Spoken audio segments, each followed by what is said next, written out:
बाबा साहेब आंबेडकर भली जो सुयोग्य संतान पराकाष्ठा प्रदर्शन करिसेंती सेमाने आम पई चिर नमस्य और स्मरणीय।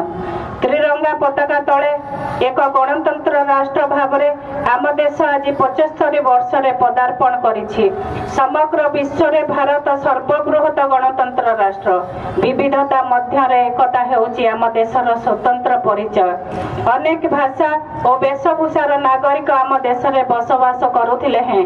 जाति धर्म वर्ण निर्विशेष रे आमर सर्वमान्य तिरंगा पताका तले एकता सूत्र रे बांधी होई समग्र विश्व रे एक उदाहरण साजिछि भारत।